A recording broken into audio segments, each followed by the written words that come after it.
Hey cuties! Remember that song that we used to do yoga to? It's so fun. I listened to it to hype me up this morning. I thought it'd be fun to show you guys my little workspace where I've been recording my videos for you.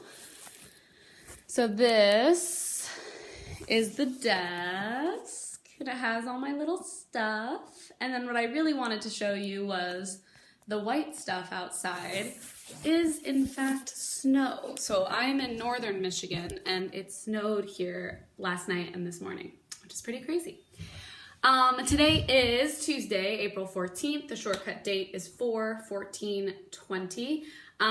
The work today was pretty fun. I thought let's dive right into the shout outs of people who not only did the work, but they also commented, which makes my heart feel so secure, knowing that you're doing what you need to do. I know that some of you still have not received your packets yet. Don't stress, they extended the expecting date for you to receive it till the end of tomorrow.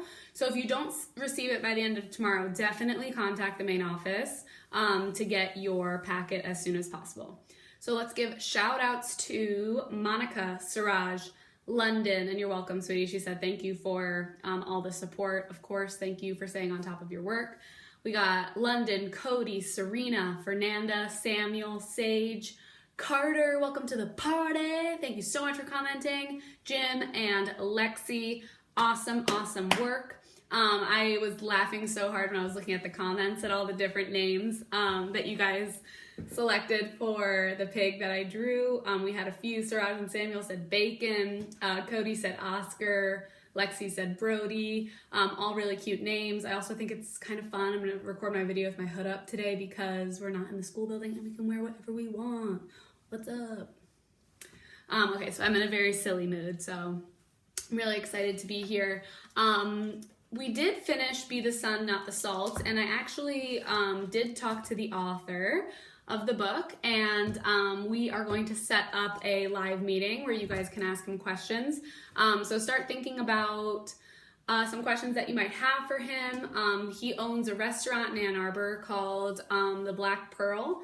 So he's a restaurant owner and he's written this book. So maybe you might want to ask him about like his education, why he wanted to write the book, how he learned to be heliotropic. So just start to maybe write some things down as they come up for you, and I'll let you know when that meeting is going to be scheduled for you guys to hear from him in person, which is really cool. What else? Talent show. Don't forget, start brainstorming your talents and thinking about recording a video for Mr. Brooks and sending in that video because I would love to see some representation from our class in the virtual talent show.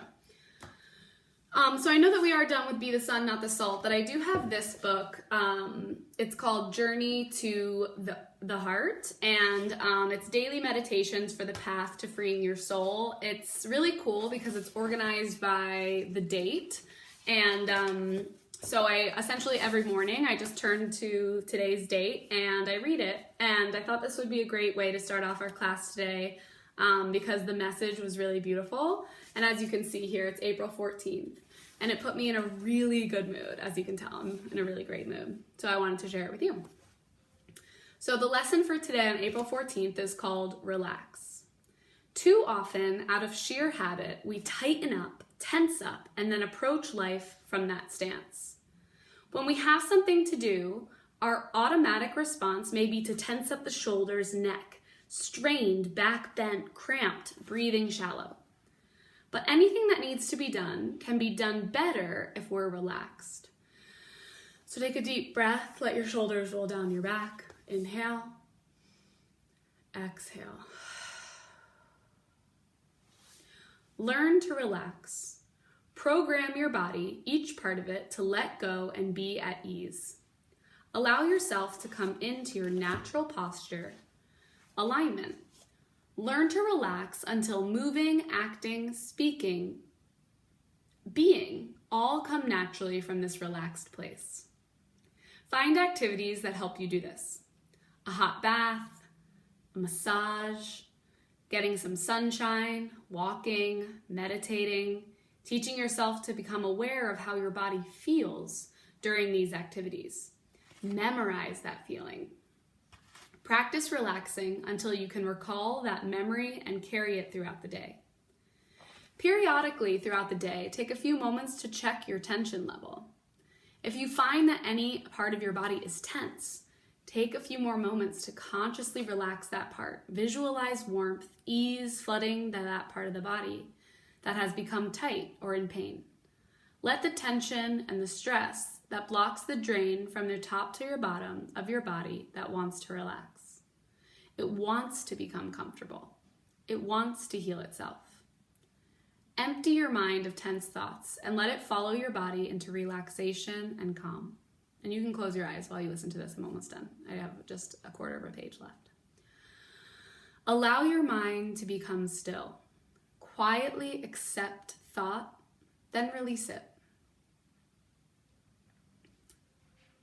Breathe in comforting, healing energy. Breathe it into your mind, into each cell of your body. Breathe out stress, strain, discomfort, and fear. Don't resist what you are feeling or thinking. Accept it, then release it.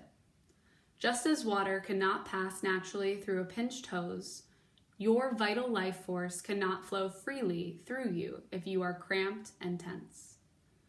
Honor the life force that is in you, that flows through you. Honor it by relaxing, opening to it, and inviting it to surge through your body. The techniques of relaxation will refresh, restore, and recharge you so that you can do all you need to do with more power and vigor than ever before. Anything that needs to be done can be done better if you're relaxed. So reach up tall, stretch your body to the side, to the right. Inhale up, stretch it to the left. Make sure that all of your materials are gathered in front of you so that you're stress-free and relaxed. Roll your neck from one side to the other. Inhale here.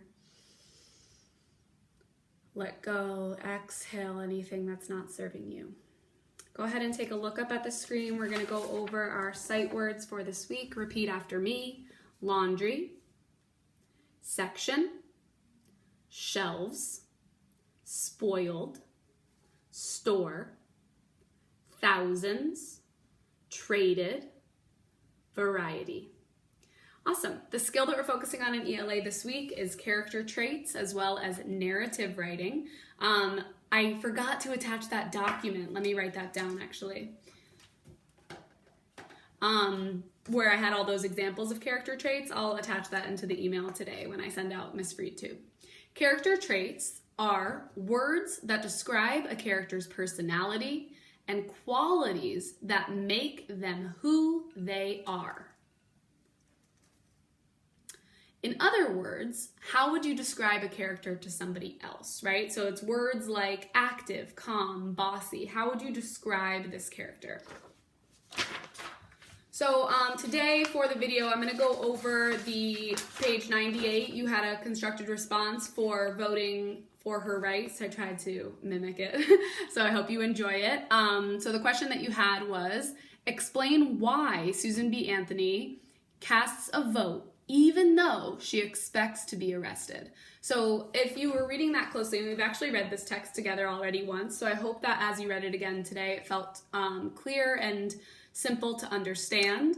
But you should have gathered that there's really like nothing more important to Susan B. Anthony in this moment in time than getting equal rights for women, and especially in the form of access to voting.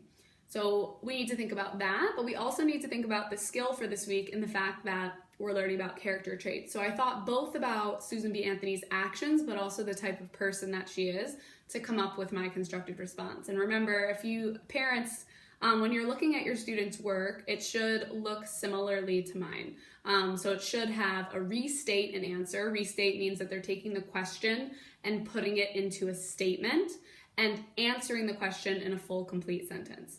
Then they should have a citation, meaning that they're taking evidence from the text. It can be quoted or paraphrased that shows that they know the specific area in the text that supports their idea. So where did they get their answer from?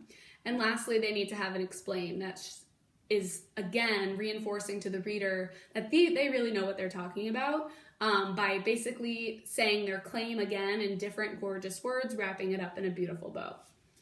So my answer to this question was Susan B. Anthony casts a vote despite the chances of being arrested because she is determined to make a change for women. Did I restate the answer? Did I answer it? Boom, so good, yeah. For example, in paragraph 3, Susan said, "We will likely be arrested and put on trial, but don't you see? We have to do it. How else will we show how much we want our voting rights?"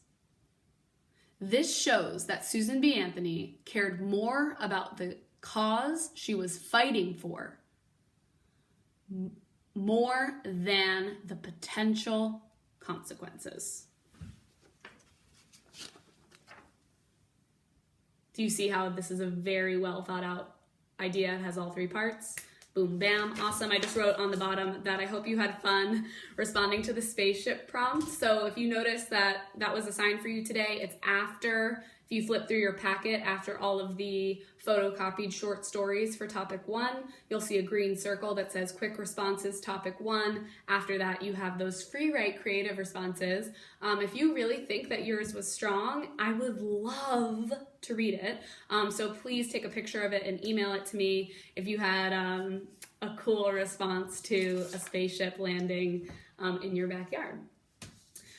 For Math Stories 3.2, I'm not going to go over it because it's quite simple. If you did struggle with it, please reach out to me so that we can talk one-on-one because at this point in the year, 3.2 should not have felt hard. So if you're a parent and you're hearing this as well, 3.2 is a very beginning of the year 3rd grade skill. So the answers were A was 14 juice boxes and B was 21 juice boxes. If your child did struggle with that, please reach out to me. I did go over page 34, number 6, that said that there are 4 apple trees in Nell's backyard. She picked 5 apples from each tree. What do you think when you hear the word each? Exactly, you should hear single or one. And then it asks you to draw a picture to show equal groups. I still have a little bit of my colored pencils left, so I wanted to have some fun with it. If you have some crayons and stuff, feel free to get creative. But if you don't have access to that and you didn't use colors, don't worry. But as you can see here, we have 4 groups because we have 4 trees. And then we have 5 apples representing the amount that she took from each tree, okay? So in the beginning of the year, we learned what multiplication was on a conceptual level before we started memorizing our math facts and doing multiplication equations, right? And we learned that the multiplication symbol means, yes, it means groups of. So the multiplication sentence to match this story is 4 groups of 5. It asked you to draw an array. You should have had 4 rows with 5 X's or dots or boxes, however you wanted to represent your array in each row. And it asks you to explain how the model was able to help you come up with an equation and solve this problem. And I just said that models for multiplication help because it helps me and you guys visualize how many groups there are and how many objects are in each group, which is essentially the core of multiplication. We have this 8.15 left. The math stories this week from Unit 3 are really simple, so you definitely don't have to do this if you don't want to, but I'm going to be going over 8.15 in tomorrow's video for Wednesday. So if that interests you for a little bit more of the 3rd grade level work with where we are at right now in our curriculum, please do 8.15 and I will go over that with you. I think that's it for today. 15 minutes, we did it. We did it. As I said, next week as well, I'm going to be typing in the email some challenge word or some challenge number story prompts because I want you to be doing this. They're optional, you don't have to do them, but they will be fun. So go ahead and get comfy. We have Tales of Despero. There was one more thing I wanted to say to you, but I can't remember.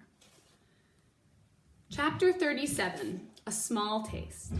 She was asleep and dreaming of her mother, the queen, who was holding out a spoon to her and saying, "Taste this, my sweet pea.